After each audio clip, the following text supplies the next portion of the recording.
Hey, what's going on, everybody? Thanks again for hopping into the Sage Executive Podcast. This is Fernando Corona, one of your co-hosts. With me today, we got a special guest, and we're going to hop right to it. So without further ado, why don't you go ahead and introduce yourself? Who are you, and what do you do?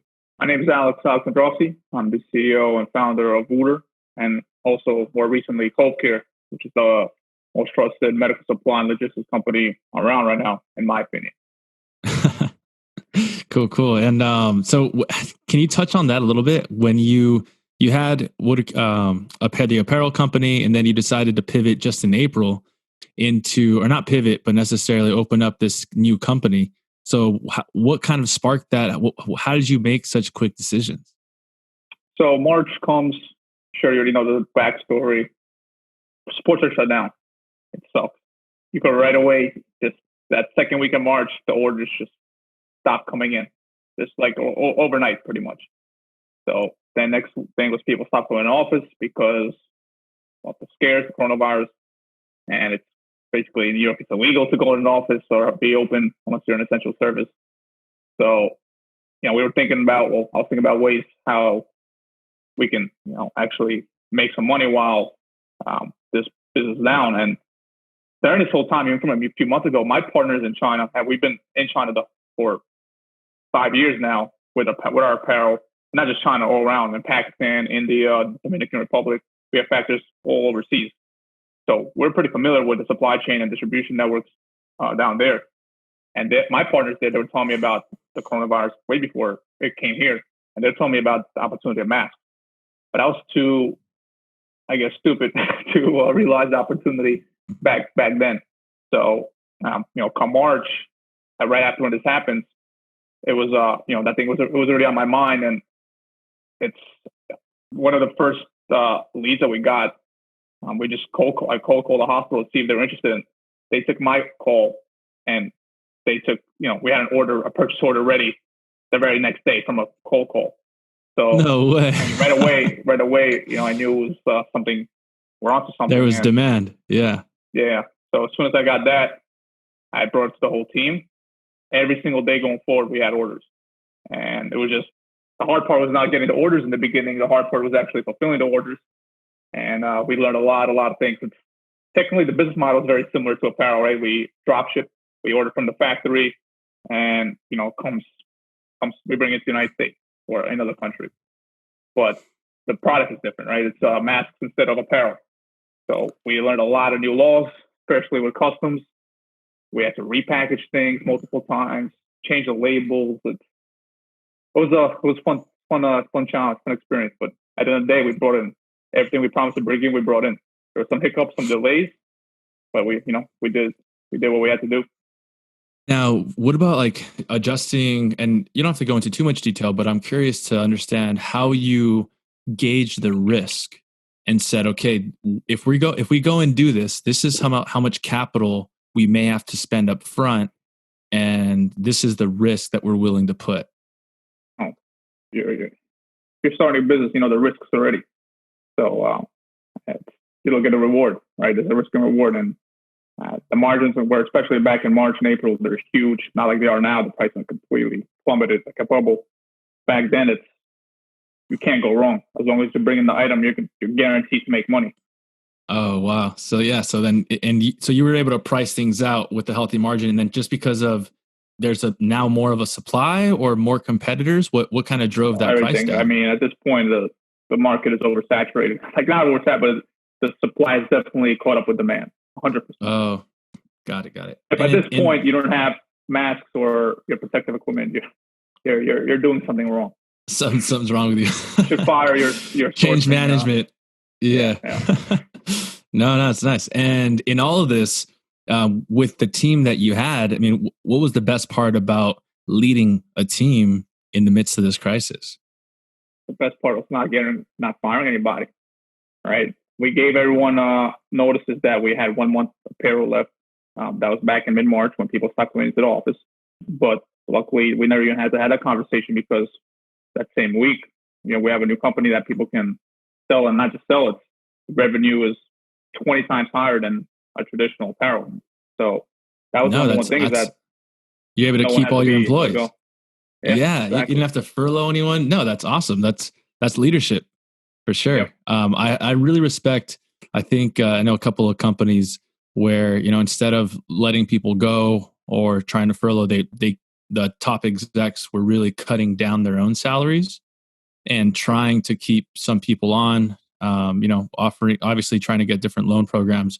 But in your case, I mean, that's the entrepreneurial spirit. You're saying Also, I'm not going to let it hit me. Many people just let the wave hit them. They knew it was coming and they said, okay, this is going to hit me. I'm just going to go apply for loans. No, I think this definitely shows that you said, okay, what's the next thing we need to do? yeah. Well, in my position, I make less than half. I mean, less than half of my team. Half my team gets paid more than I do. So I'm not that lucky. And then the second is we got, besides a small PPP loan, like we got no assistance. We got nothing from the government. Like if we actually were struggling, then the government would not have been there to help us, which is a Not even problem. an When these option. other big, I think I'm sure you saw on the news, like Shake Shack got $10 million. These Yeah, other companies got $10 million loans. Like, we who actually needed the most, we got nothing. you got I know, nothing. it's crazy. No, absolutely. So then, I mean, with the different strategies that you talked about, how the supply chain and on the back end side, fulfillment, things like that, there's slight changes, but for the most part, you understood that game. What about when it came to client acquisition? How did your strategies change from what you were doing before with the apparel company to what you had to do when you started, reaching out into the healthcare field? So I'll break it down in two parts. The first part is nothing changed. First part was very, very strong online presence. So I built the website, had help with from my team. Second was very, very strong SEO. If you type in NIOSH N95, we're the first or second result after the CDC. Like that's something that we were very, very good. And SEO has always been a part of our game plan for apparel, for Wooter Apparel. And we just literally kept the same concept, the same strategy for masks. And obviously, also AdWords has always been one of our strongest key points. Nothing changed there. What did change is, I don't know if you got familiar with Game Breaker. Game Breaker is the number one leader in soft shell helmets. So every single flag football team uses them. A lot of lacrosse teams use them. They're soft shell helmets. Any contact sport where you don't need a full helmet, they're the leader in that market. Okay. So their whole team also was kind of strung down because sports are shut down. So sales are obviously going to be impacted. And I called up the CEO, Mike, and I told him, hey, we're onto something really big here. Why don't you get your team and join? And that's they actually helped us start CovCare. And that's so cool. And, they brought in some monster deals, some $1 million deals because of their relationships and their existing clients and network. So that was probably even more important than the AdWords and the SEO and all that stuff. Was just reaching out to another sports business that's feeling the same pain, the same struggles, and bringing them all together for a similar mission, which is to save as many lives as we can. Yeah, and were you friends with him beforehand, or what was your guys' relationship before you reached out? Yeah, we were partnering up because they have the same exact client base we do, same exact target audience, and they were going to sell our custom uniforms. But all this happened and kind of got put on hold. So repositioned it. Yeah. Right. So, I mean, with everything you've learned, all the learnings, and with partnerships, client acquisition, I mean, everything you're talking about, what's some advice that you would give to either entrepreneurs in the midst of everything or people that are like starting up now? What would you kind of say? Right now is really where it might sound cliche, but a lot of people are on vacation right now. Even I have some of my own people that are taking breaks because they think the world has slowed down. But actually, right now is the time to really I've never worked hard in my life in these last 3 months. I've been up till 4 or 5 a.m. every day talking with China Monday to Friday. I'm barely getting sleep. I mean, I get to sleep on the weekends. I'll be okay. But there's never been a more important time to be working your ass off because right now people are sleeping. I'm not going to go more into it, but it's right now is the opportunity when you could start your business, have much less competition because many businesses are struggling right now or they're not even working. or collect unemployment checks. But right now is really the time for you to go all in. Take those unemployment checks and reinvest it, huh? Right.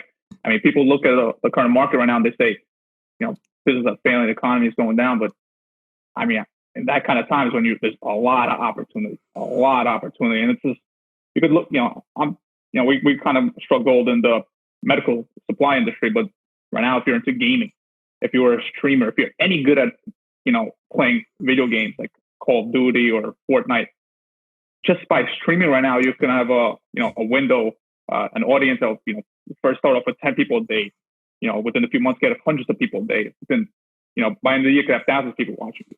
Yeah. So there's really right now no idea that's stupid, like gaming or like food, delivery, create your own meal plans or do your own online fitness. There's endless opportunities right now, and just people are sleeping right now. And more people are behind their computers. More people are behind their phones than they've ever been, right? And it's like, because they're at home. So it's like, how are you capturing them? How are you capturing this opportunity? I don't think there's ever been a better time to start a business, honestly. Cool. No, solid. So, I mean, you obviously have shown that leadership. So I'm sure you can assess who other great leaders are. Who would you recommend, be on the show, come in here and share what they've learned, their experience with the audience? Who would you recommend? I actually have someone interesting coming in to meet with me later today, and they're coming to our office. Their team. He also got into the space similar to me. I think I'll talk to him, see if he'll be interested. I think he has even a more interesting story than me. I won't go into any details, but I'll let you know if he'll be interested, and just remind me.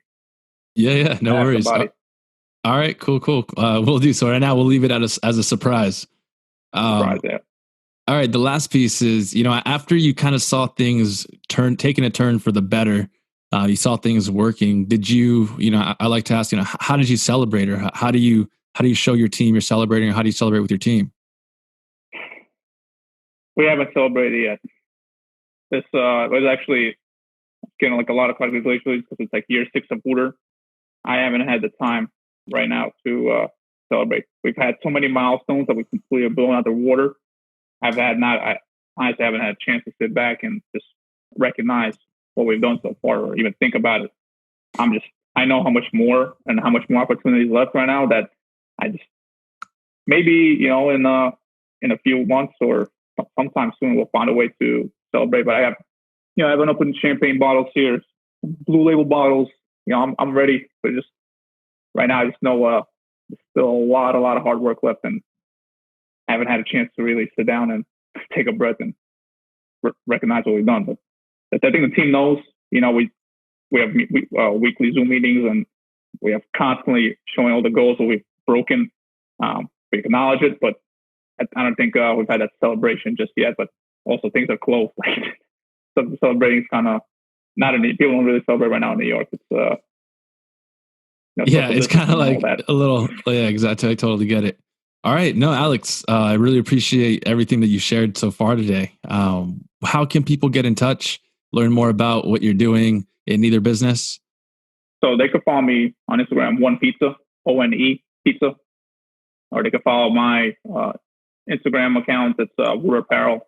We're also on Twitter, Wooter Apparel. We're on Facebook, Wooter Apparel. Just reach out. We do a lot of sponsorships for teams. If you can't support something, maybe we'll be able to help out. We're working on something really cool going forward with Wooter Africa. I don't know if you saw that. That's definitely one thing to check out. Yeah, I did. We're making we just bought a large 20 acres of land we're going to develop for that city and for Zanzibar and Tanzania, a bunch of stuff. So that's one of my most favorite projects I'm working on. So guys, keep a look at that. Wooter Africa, also at Wooter Africa on Instagram, at Wooter Africa on Facebook. Just check it out and support. Yeah, no, absolutely. I mean, we didn't even touch on that. We could have spent another few minutes, another ton of minutes, but no worries. Yeah. Alex, maybe next time we'll have you on. And for anybody else looking to check out more podcasts, go to flyingvgroup.com/podcasts, and we'll see you guys next time. All right, thanks.